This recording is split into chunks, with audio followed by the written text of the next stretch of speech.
Pupuntis ni Juday Mo, marami rin ang mga speculations tungkol sa ano ba ang papalit sa SOP. Kasi a couple of weeks ago, SOP went off air and marami mga internet rumors ang nagsimula na papalit daw dito, GMA Super Show. May mga tao na iniiba-iba nila yung mga casting, di ba? So, a lot of people are asking, ano ba ang papalit sa SOP? Well, nakita na po natin ang mga plugs kanina during the Pacquiao-Clottey fight, Party Pilipinas. And for more information on that, watch this.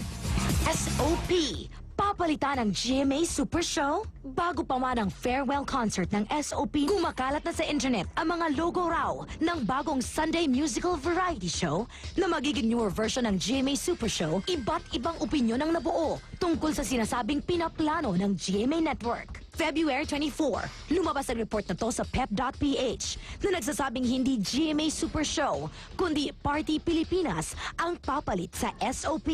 Binanggit sa report na kabilang sa Party Pilipinas ang Asia Songbird, Regine Velasquez, singer-songwriter Ogie Alcacid, Soul Diva Jaya, King of Soul Jano. Binanggit din sina Kyla, JR at ang La Diva as concert performers na mapapabilang sa bagong show. Kahit kami po lahat behind the Party Pilipinas, sobrang excited. Ang abangan nyo siguro yung excitement na ma-generate ng show, no? Excitement na dahil parating na yung show at on that day, parang may laban. Parang manunood ka rin ng concert. So parang sasabayin natin yung concert TV na dati pa namin ginagawa. Tapos ngayon may kasama pang whole gang na magpa-party with you every Sunday. At noong March 9, Martes, ay nagsama-sama na nga ang iba pang stars para sa pictorial ng Party Pilipinas. I-invite namin po kayo lahat na manood ng Party Pilipinas. March 28 na po yan.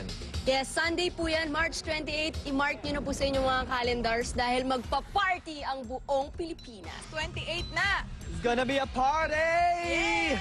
Yun, kakaiba siya. And sa first ako sa pilot episode ng Party Pilipinas, makikita nyo kami lumipad.